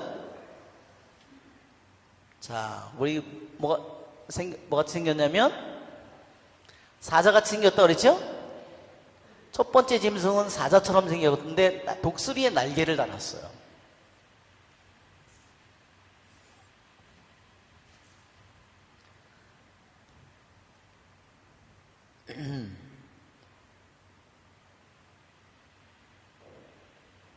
사자인데다가 독수리의 날개까지 달았으니 어땠을까요? 예. 정말 독수리 여러분 이게 날개를 펴면 막 2m 막 우리 키보다 더 커요. 2m 막. 예. 독수리는 힘차게 날르지 않아도요. 딱 날개를 펴면요. 상승기류를 타고 그냥 쫙 올라갑니다. 정말 소름 끼쳐요. 제가 한번 여주에서 스승예수 수녀원에서 제가 한 달 동안 신학생들, 부제품을 받을 학생들 한 달 피정을 시켰거든요. 제가 몇 년 동안 거기 가서 한 달 피정을 시켰는데 한 번은 마지막 날이에요. 다 한 달 피정이 끝나가지고요. 각 조별로 야, 우리 오늘 너무너무 신나는 날이다. 각 조별로 이제 뭐 내과에 가서 조별 모임을 하기도 하고 뭐 어디에 잔디밭에서 하기도 하고. 근데 우리는 어디서 했냐면요. 거기 뒷산에 가면 예수님 상이 있어요. 그 상 앞에 잔디밭이 있어서 거기 가서 몇 명, 한 6명인가 7명이서요. 그 잔디밭에서 앉아가지고 이제 같이 한 달 동안 한 그 기쁨을 나누고 있었는데요. 독수리가 아니라 매가 솔개 있죠? 딱 날개를 타고 어느 순간에 걔가 거기서 쓱 옆에서 거기를 이렇게 산등성이 이렇게 잘라서 만든 거거든요. 그 나무가 이렇게 자라서요. 저 밑에가 보이지가 않아요. 어느 순간에 이 날개가 쓱 올라오는데요. 우리가 그게 산이 나무들이 막 자라가지고 하늘이 이렇게 요만큼 열려 있는데 그 사이로 이 날개가 싹 날개 이거 하나 없어. 샥 타고 올라가는데요. 우리들이 다 소름이 그 정말 너무너무 멋있는 정말 잊지 못하는 순간이에요. 자, 여기에 사자, 독수리 날개를 가진 사자, 그게 누구냐? 여러분, 교부들은 이 사람을 누구라고 그러냐면 이게 네부카드네자르라고 그랬어요.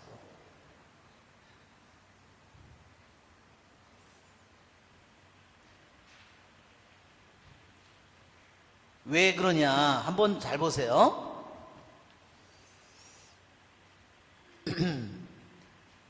교부들 힙폴리투스, 예루살렘의 치릴로, 요한금구, 예로니모, 테오도렛 이 모든 성인들이 바로 독수리 날개를 가진 사자, 이것은 네부카드네자르 왕이고 또다시 더 크게 보면 이것은 뭐냐면 바빌론 제국이다 그랬어요. 그냥 직접적인 것은 누구냐면 네부카드네자르 왕이다.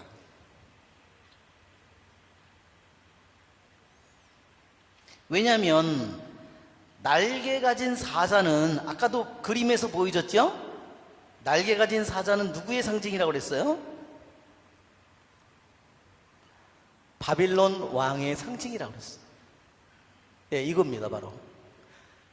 바빌론 제국에 무너진 이 폐허 속에 왕궁에 이 상징이 잔뜩 있는 거예요. 사자, 그리고 날개를 가진 사자. 아시리아 제국 사람들은 뭐를 좋아한다고 그랬죠? 아시리아 제국 사람들은요, 사자를 찔러서 죽이는 그것을 자기네들의 가장 커다란 자랑으로 생각했어요. 그래서 임금이나 용맹한 병사나 장군들이 사자를 창으로 찔러서 죽이는 그것을 벽화에다 많이 그려놨는데, 이 바빌론의 사람들은 날개 달린 저 사자를, 이게 누구예요? 바로 바빌론 제국이고 이것이 네부카드네자르 왕이에요.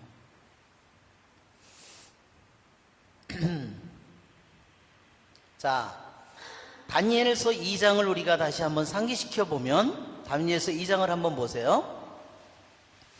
네부카드네자르 임금이 꿈을 꾸죠?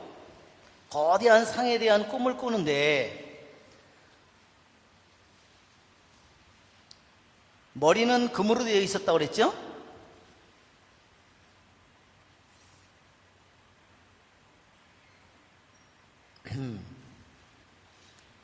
자, 우리가 다니엘서 2장 31절을 보세요. 임금님께서는 무엇인가를 보고 계셨습니다. 그것은 큰 상이었습니다. 거대하고 번쩍이는 상이 임금님 앞에 서 있었는데 그 모습이 무시무시하였습니다. 그 상의 머리는 순금이었고 가슴과 팔은 은이라고 됐죠? 자, 여기에서 보면 분명히 네부카드네자르 왕은 금으로 된, 거대한 상에서 금으로 된 머리예요. 그렇지만 여기에 보면 날개가 뽑혔다는 것은 뭐냐면요, 그게가 권능을 잃어버린 거예요. 날개를 잃어버린 것은. 그렇죠? 날개 달린 사자였는데 날개를 뽑혔어요.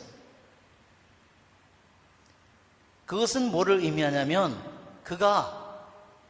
내가 이 바빌론을, 이 거대한 제국을 만든 것이 내가 아니냐, 그가 그렇게 교만스럽게 말하는 순간에 정신을 잃어버리고 짐승이 돼버리죠. 그것을 말하는 겁니다. 여기서 그때 날개가 뽑혔다는 거예요. 임금으로서, 대왕으로서 그는 더 이상 대왕이 아니라 뭐가 됐어요? 짐승처럼 변해버렸습니다.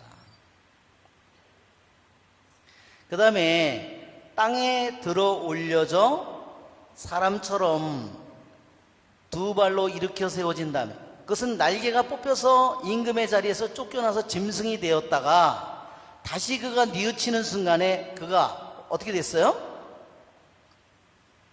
그가 어떻게 되죠? 다시 우리가 한번 여러분 다니엘서를 다시 한번 지난번에 우리 네부카드네자르가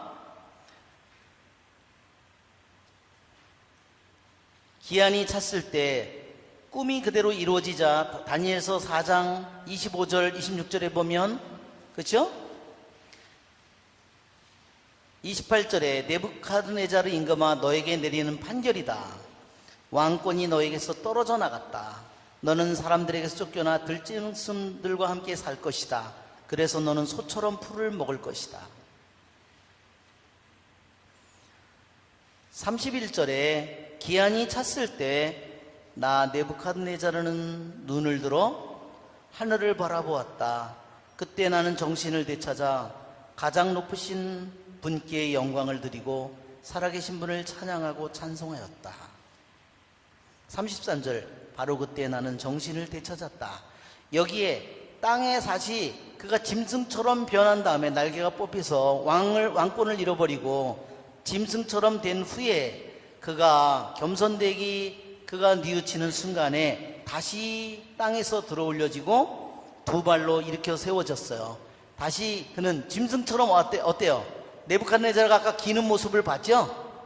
그래서 다시 그가 짐승이 되었다가 다시 임금으로 다시 세워지는 겁니다. 그것에게 사람의 마음이 주어졌다. 다시 짐승이었다가 다시 사람. 이것은, 이 말은 그대로 그대로 네부카드네자르의 생애를 보여주는 겁니다.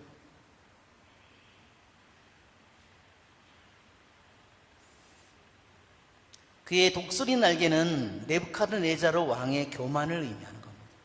그렇죠? 어때요? 가장 높이 솟아올라가 있어요. 그 나무가 하늘 꼭대기에 닿을 정도로.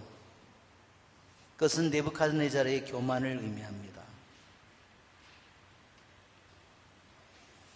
인간의 마음이 주어졌고 두 발로 세워진 것은 그가 회개했을 때 자신이 모든 것을 다스리는 자신이 존재가 신이 아니라 인간일 뿐임을 깨달았을 때, 그리고 하느님에게 영광을 드리게 되었을 때 다시 인간의 정신을 되찾고 왕권을 되찾습니다.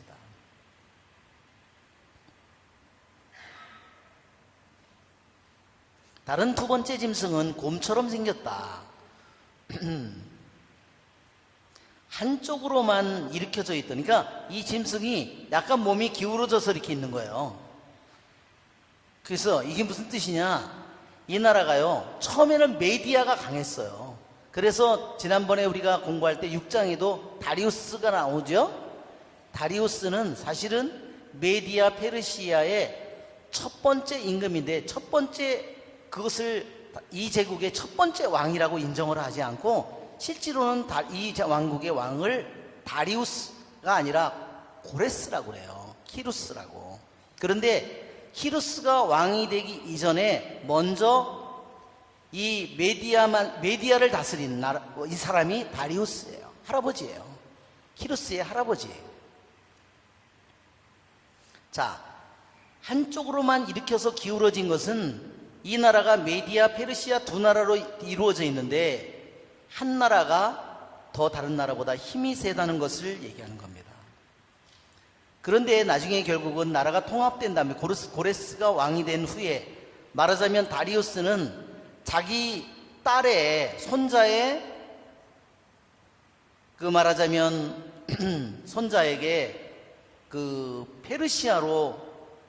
딸을 페르시아로 시집을 보냈다 그랬잖아요. 그래서 왜 힘이 없는 그런 저기로 되라고. 그렇지만 거기서 태어난 고레스가 결국은 메디아 페르시아를 전체를 점령하면서 페르시아가 더 강하게 되는 겁니다.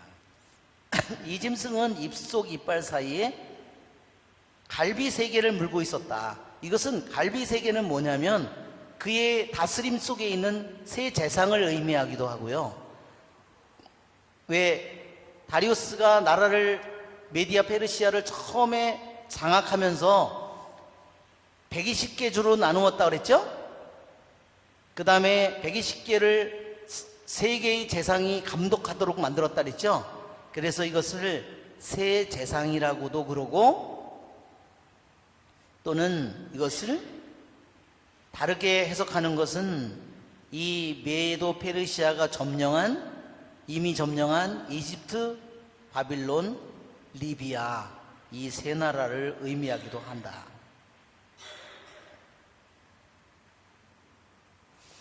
왜 그러면 그 나라가 곰이냐? 곰이 훨씬 더 사자보다, 이 곰이 이렇게 한번 발톱으로 이렇게 하면 어떻게 되겠어요?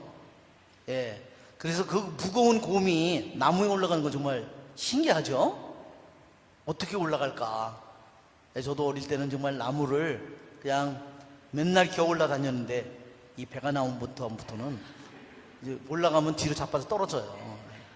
붙어 있을 수가 없습니다. 정말 저 어릴 때는 그냥 소나무도 기어 올라갔어요. 소나무 뺀질뺀질 하잖아요. 우리나라 적송 소나무는 그 미끌미끌하잖아요. 제가 그 소나무도 막 기어 올라다녔어요. 막 그건 믿을 수 없는 말이다. 정말 제가 생각해도 놀라운 일이에요. 그게 그 어릴 때 제 자랑이었어요. 왜냐면 쟤 좀 봐, 저 나무 기어 올라가는 것 좀 봐. 비늘 같은 그 소나무가 얇은 비닐인데 그냥 거기를 그냥 싹싹싹 기어 올라다녔습니다. 자,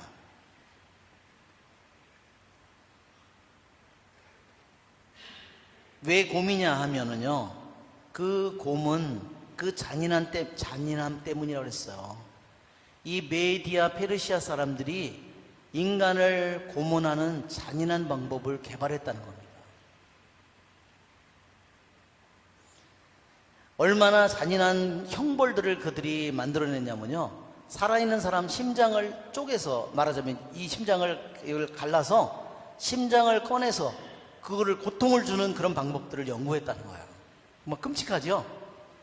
그 다음에 말뚝에다가 말뚝을 뾰족하게 깎아가지고 그걸 가슴에 끼우기도 하고 항문을 끼워서 죽이는 이런 방법을 그들이 사용했다는 거예요. 그 다음에요, 지체들이 있잖아요. 손, 발, 모든 거를, 지체를 하나하나, 귀, 모든 거를 하나하나 잘라내서 극도의 고통을 주면서 죽이는 방법을 그들이 사용했대요. 끔찍하죠? 예. 이건, 얼마나, 예. 그 다음에 내가 보니 표범처럼 생긴 또 다른 짐승이 나왔다 그랬습니다.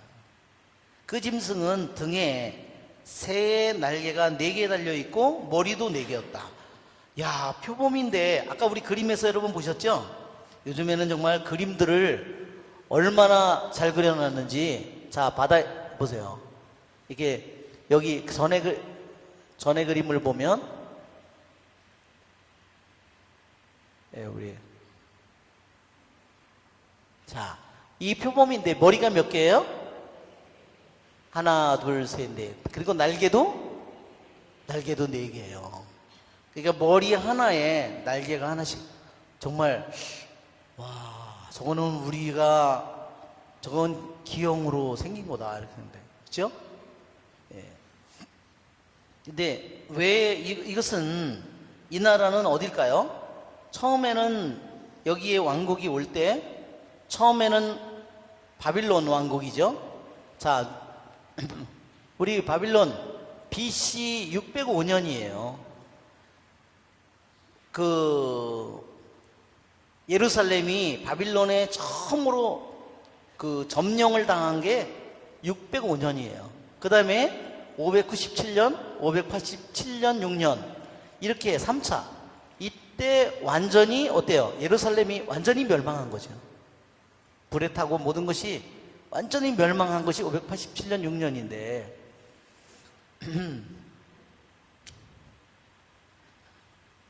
바빌론서부터 이 제국이, 바빌론 위에 물론 이미 아시리아는 지나갔고, 그 다음에 메도 페르시아, 그냥 보통은 페르시아라고, 그 다음에 마케도니아. 이게 마케도니아가 그리스죠. 이게 누구냐? 이것이 바로 알렉산더 대왕이에요. 자, 알렉산더는 몇 살에 죽었냐면 30살에 죽었어요. 아버지가 필립이었는데 아버지 밑에서 말하자면 철저히 군인으로 자랐겠죠? 그래서 정말 몇 년 만에 이 페르시아 전체를 점령했어요. 약 3년 만에 다 점령했답니다. 그 넓은 에집트까지. 그래서 알렉산더는요, 너무 실망했대요. 왜 실망했을까요? 더 이상 정복할 땅이 없다고 실망했답니다.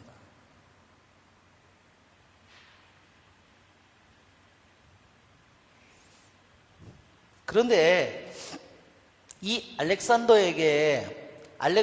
왜 표범 4마리하고 날개 4개로 표상되냐면, 알렉산더가 3년 만에 이 페르시아 전 제국을 점령한 다음에 그 다음에 갑자기 죽었어요. 자기 아들에게도 왕권을 물려준다는 얘기도 못하고 죽었어요. 그 다음에 어떻게 됐냐면, 이 거대한 제국을, 그리스 제국이,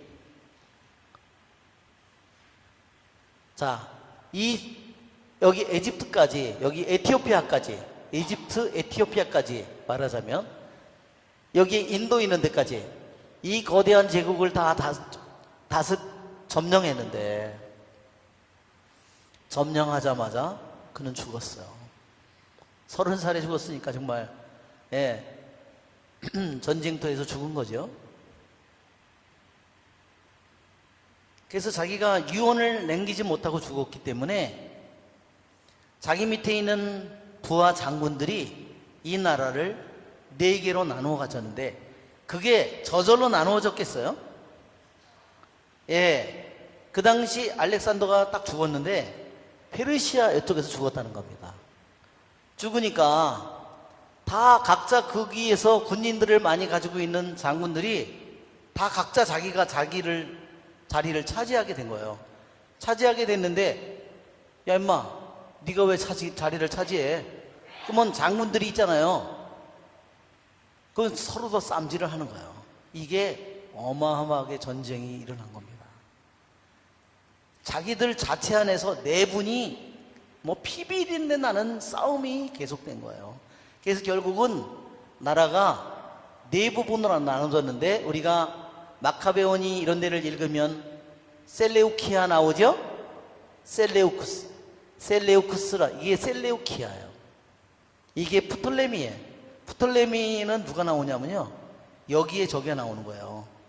그 여자 누구죠? 클레오파트라 이 기집애가 여기 나오는 거예요. 클레오파트라가 그러니까 다 이 사람들의 이름이요 장군의 이름이에요. 셀레우쿠스, 프톨레미, 리시마쿠스. 이 리시마쿠스는요 알렉산더의 경호원이에요. 최고로 알렉산더가 말하자면 믿었던 경호.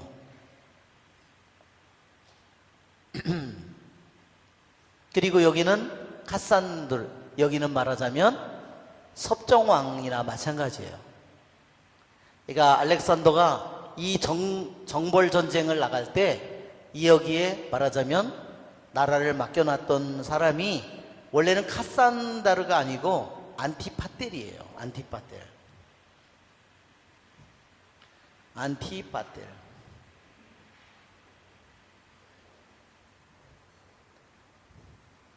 안티파텔.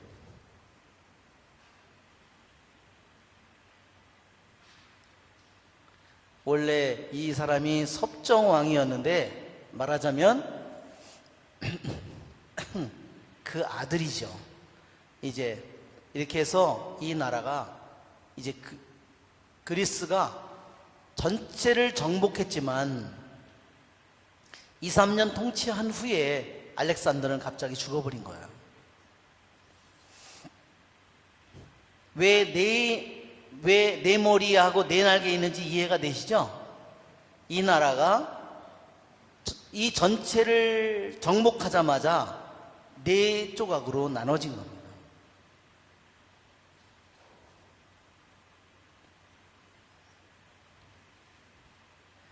네 날개는 네 지역을 의미하고 네 머리는 네 장군을 의미한다.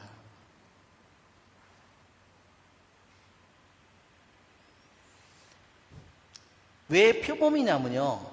표범은 짐승들 가운데 사자나 곰보다도 엄청 빠르지요. 그렇죠? 표범이.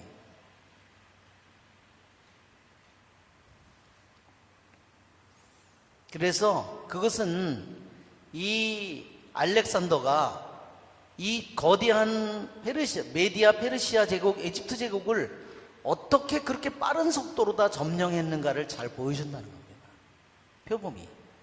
표범이라는 짐승이.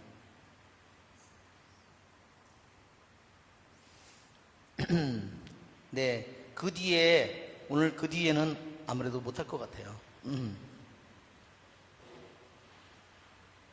네, 우리들이 이런 것을 보면 하느님의 예언의 말씀이 얼마나 놀라운가. 우리는 이것이 다 지나간 후에 이 예언의 말씀을 거꾸로 우리는 읽는 거잖아요. 그렇죠? 네, 우리는 거꾸로 과거를 바라보면서 하는데 이것은 실제로 이 모든 일들이 일어나기 진짜 100년, 200년, 300년, 400년, 500년 전, 600년 전에 다니엘이 이런 예언을 하나님께로부터 받았으면 정말로 우리를 놀라게 합니다. 영광이 성부와 성자와 성령께, 성부와 성자와 성령의 이름으로 아멘.